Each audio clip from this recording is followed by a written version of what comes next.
Good morning.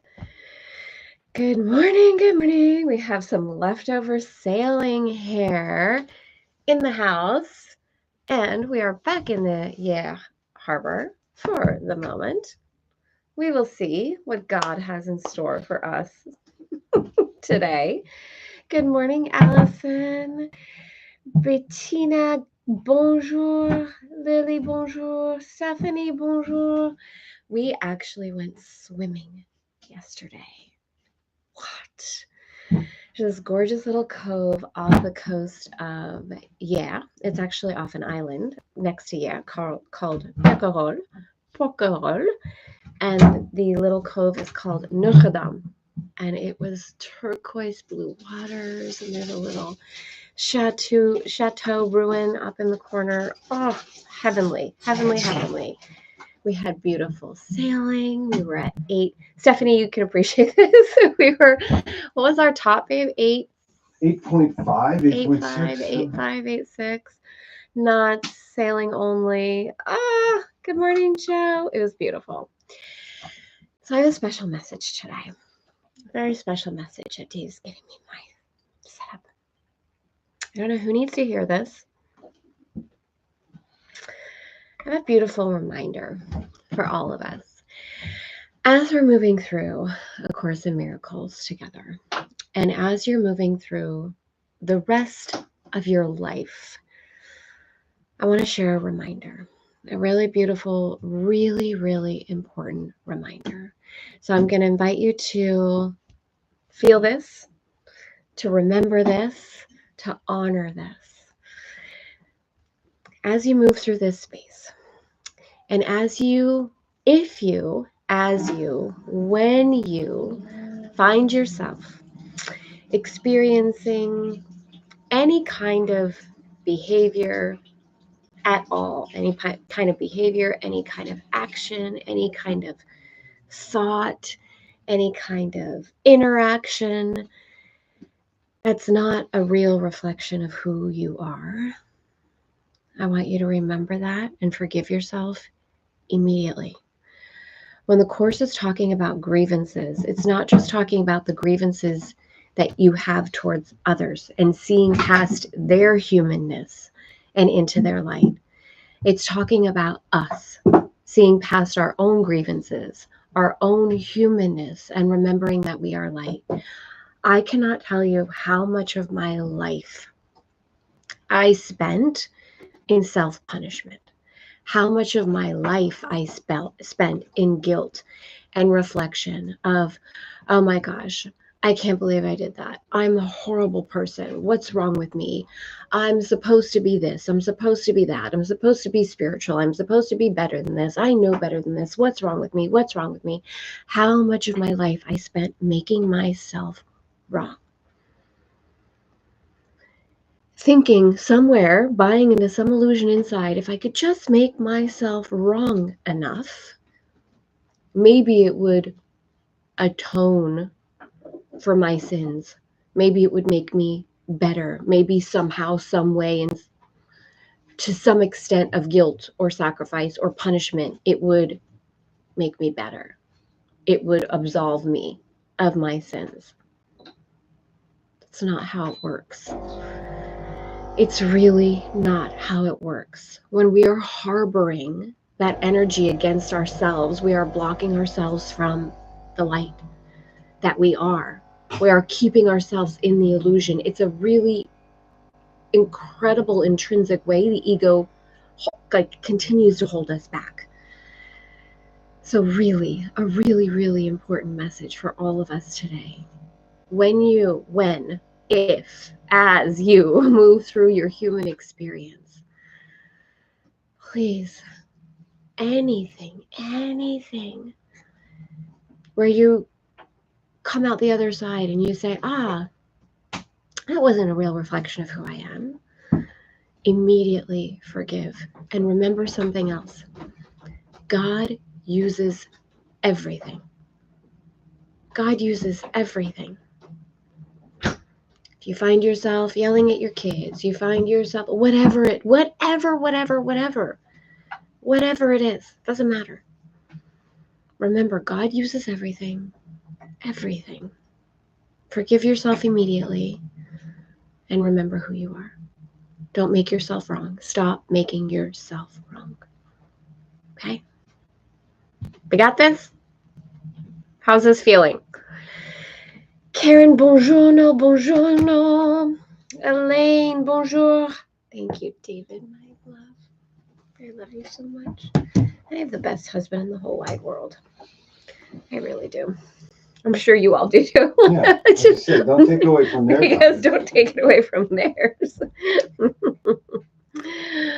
Hi, Lona. Good morning. I love all the emojis today. Allison starting us off with a beautiful emoji. Mm-hmm. Thank you. Thank you, God. All right, beauties.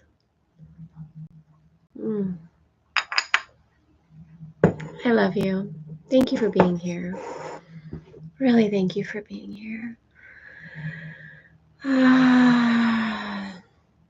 It's so important that we take these times to connect, to remember, and to feel into the real experience that occurs, even as we, especially as we move through the course, because there is this thing that tends to happen inside of places of awakening and spirituality where we can forget that we're moving through the human experience and or judge the human experience as bad, as wrong, as less than, and try to remove ourselves from it. There's value in it. There's value in it. So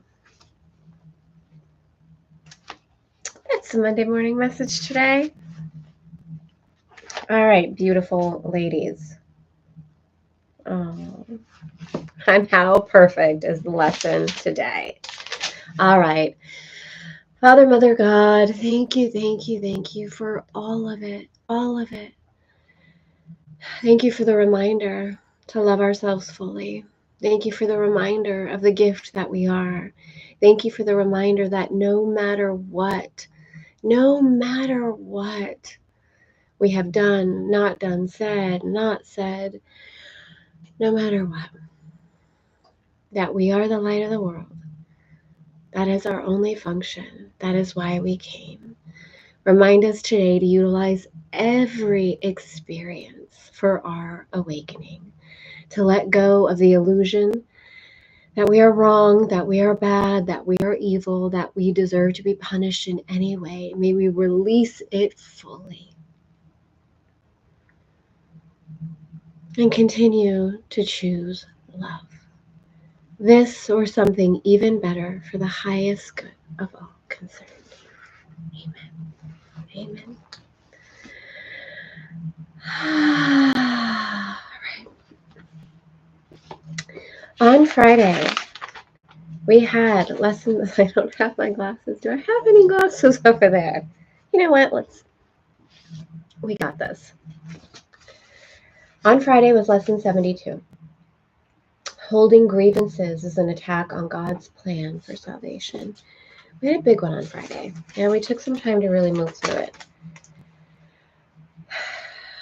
And the deep listening in the opportunity of, let me accept it indeed. What is salvation? Right? I do not know. I do not understand. Let me listen. Let me receive. Today, lesson 73. I will there be light. I will there be light.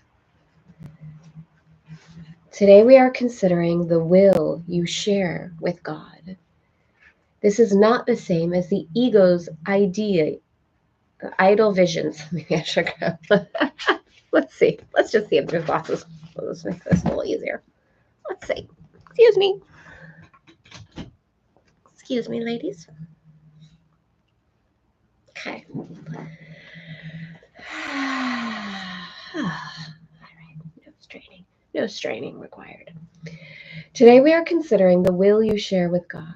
This is not the same as the ego's idle wishes, out of which darkness and nothingness arise.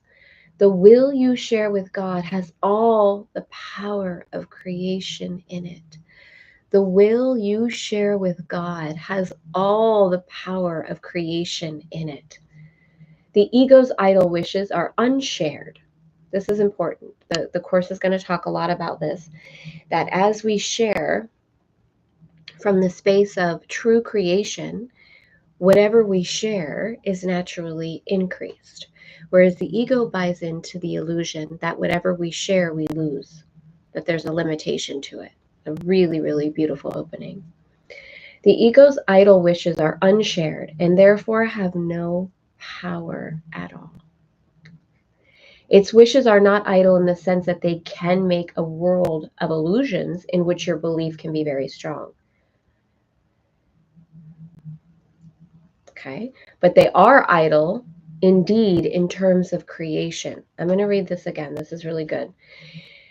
Its wishes, meaning the ego's wishes, are not idle in the sense that they can make a world of illusions in which your belief can be very strong. So the ego can create a world of illusions that we believe in. But they are idle in terms of creation, but they're not real creation. They can make nothing that is real.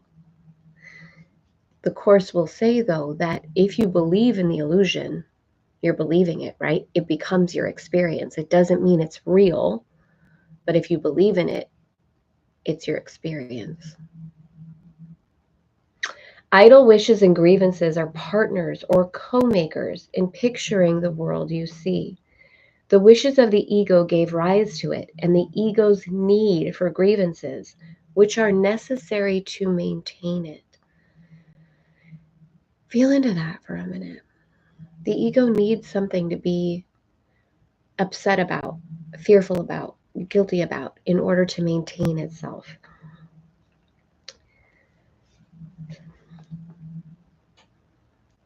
The ego's need for grievances, which are necessary to maintain it, peoples it with figures that seem to attack you and call for righteous judgment. These figures become the middleman the ego employs to traffic in grievances. They stand between your awareness and your brother's reality. Beholding them, you do not know your brother or yourself. We got this. We got this. Your will is lost to you in this strange bartering in which guilt is traded back and forth, and grievances increase with each exchange. Can such a world have been created by the will the Son of God shares with his Father? Did God create disaster for his Son? Creation is the will of both together. Would God create a world that kills himself? Today we try once more to reach the world that is in accordance with your will. The light is in it because it does not oppose the will of God. It is not heaven, but the light of heaven shines on it. Darkness has vanished. The ego's idle wishes have been withdrawn. Yet the light that shines upon this world reflects your will, and so it must be in you that we will look for it. Your picture of the world can only mirror what is within. Your picture of the world can only mirror what is within. The source of neither light nor darkness can be found without. Grievances darken your mind, and you look out on a darkened world. Forgiveness lifts the darkness, reasserts your will, and lets you look upon a world of light. We have repeatedly emphasized that the barrier of grievances is easily passed and cannot stand between you and your salvation, and cannot stand between you and your remembering. The reason is very simple. Do you really want to be in hell? Do you really want to weep and suffer and die? So again, pull back like any kind of negativity or any kind of place and open to the awareness inside that when we are existing, when we are believing, because we're never existing there, when we're believing in the illusion of hurt, hatred, fear, frustration, overwhelm, when we're existing there consistently, what does it feel like? It can feel like hell. Yeah, that's what it's referring to. Forget the ego's arguments which seek to prove all this is really heaven. You know it's not so. You cannot want for this. You cannot want this for yourself. There is a point beyond which illusions cannot go. Suffering is not happiness. Suffering is not happiness. Suffering is not happiness. And it is happiness you really want. Such is your will in truth, and so salvation is your will as well. You want to succeed in what we are trying to do today. We undertake it with your blessing and your glad accord. We will succeed today if you remember that you want salvation for yourself. You want to accept God's plan because you share in it. You have no will that can really oppose it, and you do not want to do so. Salvation is for you. Above all else, you want the freedom to remember who you really are. Above all else, you want the freedom to remember who you truly are. I love this because who is capitalized. So good. Today it is the ego that stands powerless before your will. Your will is free and nothing can prevail against it. Therefore, we undertake the exercise for today in happy confidence, certain that we will find what is your will to find, and remember what is your will to remember. No idle wishes can detain us, nor deceive us with an illusion of strength. Today, let your will be done, and end forever the insane belief that it is hell in place of heaven that you choose. We will begin our longer practice periods with the recognition that God's plan for salvation, and only God's, is wholly, WHOLLY, entirely, in accord with your will. It is not the purpose of an alien power thrust upon you unwillingly. That's important. That's important that we recognize that we want this, that it is happiness that we are seeking, that as we allow ourselves to be in alignment with the truth of who we are happy.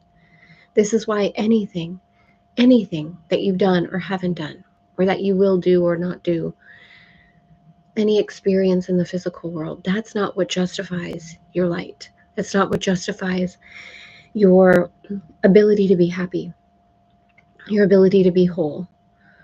It's already there. It's the remembering, letting anything go that has stood between you and that recognition. Really, really gorgeous. Oh, so again, it is not the purpose of an alien power thrust upon you unwillingly. It is the one purpose here on which you and your Father are in perfect accord. You will succeed today, the time appointed for the release of the Son of God from hell and all idle wishes. His will is now restored to his awareness. He is willing this very day to look upon the light in him and be saved. After reminding yourself of this and determining to keep your will clearly in mind, tell yourself with gentle firmness and quiet certainty, I will there be light. Let me behold the light that reflects God's will and mine. Then let your will assert itself, joining with the power of God and united with yourself. Put the rest of the practice period under their guidance. Join with them as they lead the way. In the shorter practice periods, again, make a declaration of what you really want. Say, I will there be light. Darkness is not my will. This should be repeated several times an hour. It is most important, however, to apply today's idea in this form immediately. In this form immediately, you are tempted to hold a grievance of any kind. If you are tempted to hold a grievance of any kind. This will help you let your grievances go instead of cherishing them and hiding them in darkness. I will there be light. Darkness is not my will.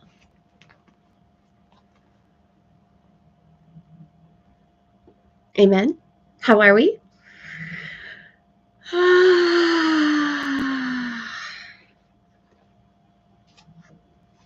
How's this feel?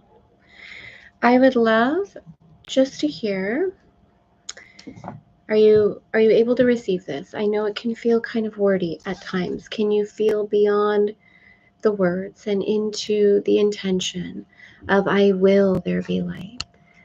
I will there be light, not holding on to anything else, not holding on to anything, really. I will there be light. I'm just going to be here for a minute to see how this is feeling. Let me ask this. Are you having any challenge with this, with the wording? My intention is to unravel it a bit, but again, not spend too much time dissecting the text from an intellectual perspective, and just enough of a release to be like, okay, I don't have to understand all the words. The opportunity in the practice period is I will there be light. And listening and feeling the unraveling inside and the letting go of any withholding.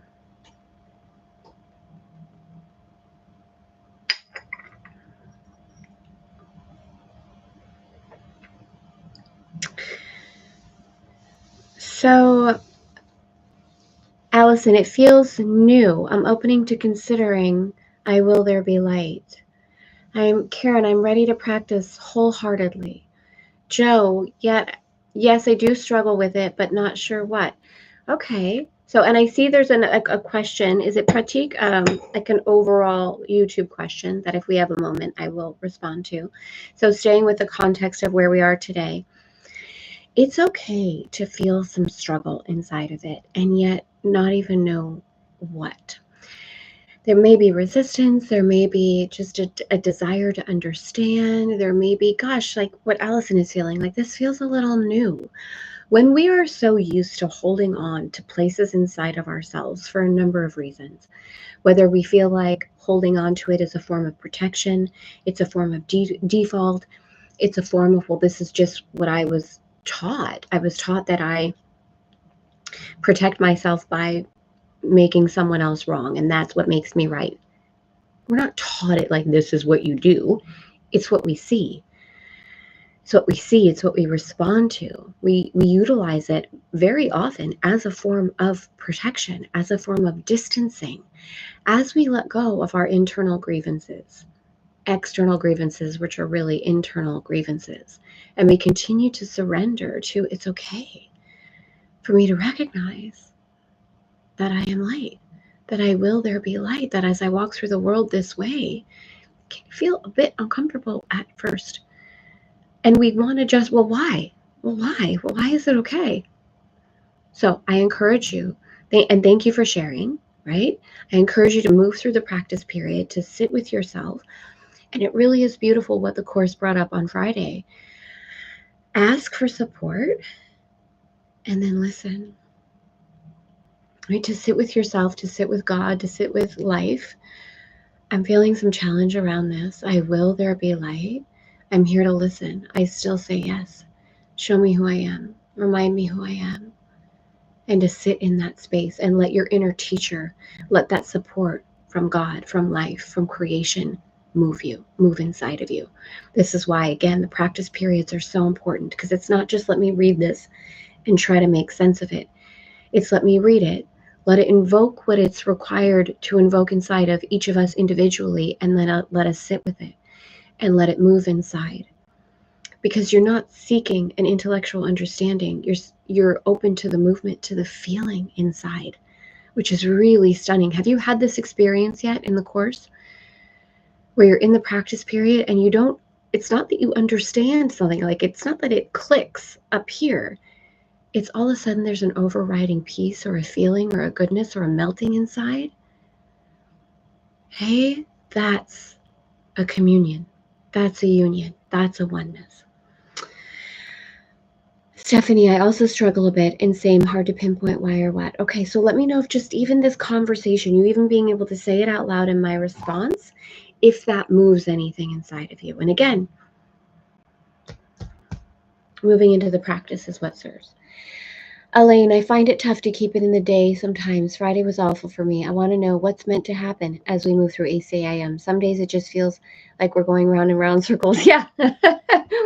It will feel like that at times. It will absolutely feel like that at times, because that's a beautiful reflection. There is no end point in life in the way that the mind is taught to, like, well, what's the ending of the story? Right? Where's the end? And didn't we say this already? Yes. It's very true. The very first practice period and the very first lesson in ways weaves around. And you'll see at one point, even in the course, it says, like, we could just have chosen one and gone around and just chosen that one. But because the mind and the intellect and the ego continues to move through us, we choose different kind of avenues to crack open in different ways. So I know it's uncomfortable, but I love that you're experiencing that. And as you do, those moments that you do, the moments where it feels difficult, the moments where it feels like you're spinning in circles, or you feel like you're even moving backwards, that these are the moments that you can drop in and close your eyes and feel that whatever words or whatever lesson or whatever touches you deeply, like some of them for me that I've shared, right? I am the light of the world. That is my only function. That is why I came. Or in the situation regarding XYZ, there is nothing my holiness cannot do.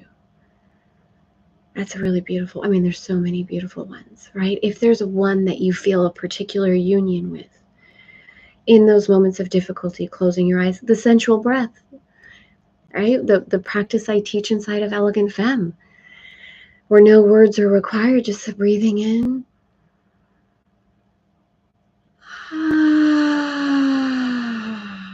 and breathing out 3 times. Yeah, I'm going to do it twice more because it feels like I'm stopping myself.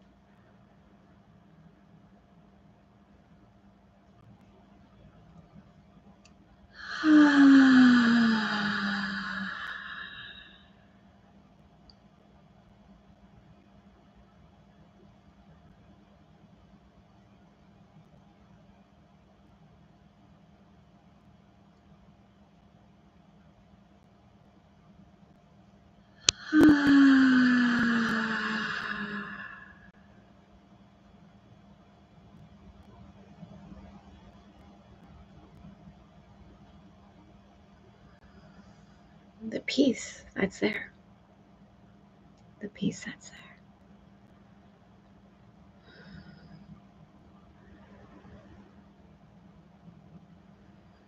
The peace that's there. Elaine, and yet there is still a deep desire to continue and complete, if you know what I mean. I do know what you mean. And continue to listen to your inner knowing and consider that perhaps removing a bit of the I have to complete this energy, because that can really be, well, first of all, I resonate with the intention of I want to devote myself to this. I want to move all the way through it, and also be aware of the energy sometimes of completion, where the ego can be like, I have to finish this. I have to finish this. I started it. I have to finish it. Where it comes from the energy of, like, where the ego can get really attached to, where's the end? Where's the end? I'm better if I finish this, because the finishing, the completion is and are the moments of internal peace that we allow ourselves to feel. And in that, there's a continuation. It's a different feeling inside, where the ego has taught us, like, okay, done with that, check off the list. This is why the ego loves the to-do list, right? Check, check, check, check. When we change our approach with the course, It's a reflection of changing our approach with life. It's not a checked off the list. It's a continued pouring into and reflection and union and communion with life. It's not a checking off. It's not a completion in the same way. And so it might serve to subtly change the way, if what I'm sharing is resonating with you, subtly change the way with which you approach the course. And it might change your reflection in the way that you approach life, that it's not just a completion, it's a continued union. Let me know if that's of service. Joe, I do enjoy the not knowing and the trust. It is interesting that some days are easy and others are hard. I'm just so glad that you talk through it, Tara, as my nature is to get caught up in the word. I'm so glad it's supportive. It's really why we're here together. It really, really is. And it's more about that, you know? It's more about the how am I relating to myself as I move through this? Spirituality, spiritual psychology, excuse me, has a specific saying that I love so much, right? The way we relate to the issue is the issue. It's what is this bringing up inside of me to be healed? Am I feeling confused? Am I feeling frustrated? Am I feeling separate? Am I feeling, right? That's the opportunity. Same with anything that we were talking about in the beginning, any experience that you find yourself in. You say something to someone you wish you hadn't said. You do something that you wish you hadn't have done. What comes up inside of you? Is it guilt? Is it self-punishment? Is it I don't deserve to be loved? Is it, oh, I'm just going to throw everything out the window and not practice at all because I'm mad at myself or I'm mad at the person? Like, watching ourselves weave through the human experience and gifting ourselves the grace, the compassion, the return to the light. The light's always there, right? It doesn't go anywhere, but inside of us. Isn't it fascinating when we do something or say something that we feel like not in accord with, we actually can use that thing. This is what the course is even talking about today, where the ego's bouncing back and forth, grievances and holding, when we hold each other hostage, right? We do it inside of ourselves. We do something or say something or behave in a way that feels out of accord with who we are. And instead of immediately gifting ourselves grace and compassion and coming back into accord with who we are, we utilize it as a punishment to distance ourselves. Okay, well, forget it. I'm already off track, so we punish more, right? I'm not going to meditate today. I'm not going to. Do you know what I mean? Instead of, wow, okay, that felt not in the fullness expression of who I am. I'm utilizing that to come even closer to who I am. I love myself even more. I'm not going to make myself wrong for that. I'm forgiving myself immediately. I'm sure God's going to utilize that in the most beautiful way. I'm going to let that happen. I love myself even more. Not I love myself despite that. I love myself because of it. I love myself even more. And you feel the melting inside, and you can feel the little bit of the ego that's like, wait, that's not okay. You just did this. Let's make it extreme, right? You did this horrible thing, or you were a jerk over there, or whatever. No, nope. I will there be light. I'm not having it. I'm loving myself. And you can sometimes feel inside even, right? This dance or tug of war inside of like, could I really let go of that quickly, that easily? And to someone else, oh, that person was a jerk. They said this thing. They did this thing. They looked at me this way. They are withholding something from me. What if I let it go? What if it's like, I'm sure God's using that some way. I'm sure that's coming up inside of that person to be healed. I don't have to take that personally. I'm going to love way past the human experience of that person and see them way past that and receive what I'm meant to receive and see in my mind's eye a light, a connection, a birthing, an opening, a remembering. And you feel yourself being poured into the love and the love pouring into you. That's ultimately what it's talking about. And, you know, as these things come up for us in life, one of the things that really is supportive to me of like, oh, if that thing wouldn't have happened that way, maybe I wouldn't be remembering in this moment. Like, it's gifting me an opportunity to remember. When things don't go the way we want, or when there's a reflection outside of us or inside of us, where we're like, gosh, this day was going so well. It was all rainbows and roses and perfection, and this thing happened. And if that thing wouldn't have happened, everything would have been perfect. And we let the thing take us away, take us off track, take us outside of ourselves, right? And we then go into that instead of, oh, wow, that thing happened and I'm choosing again the love and the light. I'm so grateful that that thing or that person said that thing or that did that thing or I did that thing or whatever. Thank you. Thank you, thank you, thank you, thank you, thank you. I love you, I love you, I love you, I love you, I love you. Right? You can also do, have you heard the I don't know exactly how to say it. Ho'oponopono prayer, the Hawaiian prayer. I love you. I'm sorry. Please forgive me. Thank you. I love you. I'm sorry. Please forgive me. Thank you. I love you. I'm sorry. Please forgive me. Thank you. I love you. I'm sorry. Please forgive me. Thank you. Whatever it is that you want to stay inside and let go and come back into the love, the awareness of the love that never left. Yeah? How is this? This is good. If I do say so myself. This is so beautiful for us to remember. And the methods rather than the feeling. I get caught up in the word, the methods rather than the feeling. Yeah. Ilona, I remind myself often, I am the light of the world, and so are you when I see you or pass another. Yes, yes, yes. Yes, definitely, that's me. If I work really hard and only then will I deserve the reward. I know. It's such an easy loop to get into. And when you release that, you will feel such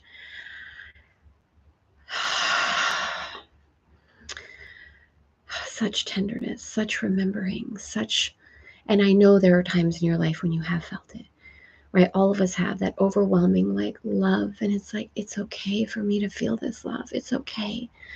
I don't have to do anything to prove. It's okay. It's okay, and there's nothing you can do to take it away either. Plus, my life is exceptionally difficult at the moment, and I really need a miracle or multiple miracles. So there is definitely an attachment to the outcome. It happens in the moment. It happens in the Course talks about the holy instant. It can happen right now.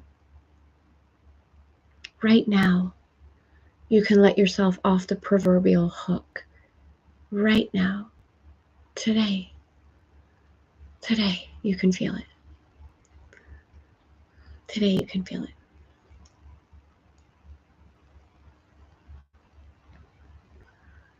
And the miracle's here already. It's already here. It's already here.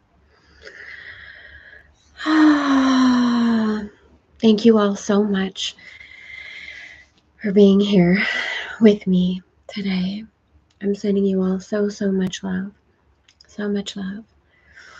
So much love. So much beauty. So much compassion and grace for the remembering. So much. Let's end with a little prayer together. And I know that I did get a question about YouTube and why I started it. It just doesn't feel like the moment. So we'll let that be for another time, but thank you for asking. So let's end with a little prayer. And actually, I could just answer it in context of this is exactly why I started my channel, to support the growth, the evolution, the awakening for all of us. And this is the most rewarding. When we get to have conversations like this, this is what it's all about. This is what it's all about. We get to see each other and love on each other and be a reflection of the light that says there is nothing that you could do that would take you away from the light. There's nothing that anyone else could do to take you away from the light. There's nothing that's happening in your life that can take you away from the light, no matter how difficult it looks or feels or seems. And when we remember, we ask God, please help me see this differently. as we're going through the challenge, as we're going through the difficulty, as we're going through the internal illusion of the separation. Please help me remember, God. Please help me see this differently. Please help me see this differently. God, what would you have me do? Where would you have me go? What would you have me say and to whom? That's the miracle. In the moments of the seeming difficulty, in all of it, listening, God, where would you have me go? What would you have me do? What would you have me say and to whom? And you listen. That's the miracle. The miracle is when you're walking through the store and someone bumps into you and they say, oh, I'm so sorry. It's okay. And you smile at them. That's the miracle. That's the miracle. All of them are the miracles. We sometimes buy into the illusion that the miracle is going to be, God coming in and just really fixing everything. The miracle is when we recognize nothing needs to be fixed and we change our relation to it. We change the way we see it. That's the miracle. Thank you, God, for all the joys and the challenges of my life. I say yes. I say yes. Show me. Show me, show me, show me. I say yes. That's a miracle. Okay, so with that. Father, Mother, God, Lord of all creation, thank you. Thank you for the miracles in our lives. We ask today that we see them with an open heart, an open soul. And we ask today that we listen, allowing ourselves to be guided. Please show us in a way we can easily recognize, receive, and remember the miracles that are ours to perform today. That we let go of the idea that a miracle is something that's done outside of us. And we ask again for the guidance to play in the field of miracles. Use us. Use us, God. Show us. We say yes. This or something even better for the highest good of all concerned. Amen. Amen. Be the miracle. Ask for guidance. What are the miracles that are yours to perform today? I love you, and I'll see you tomorrow. Thank you so much for being here.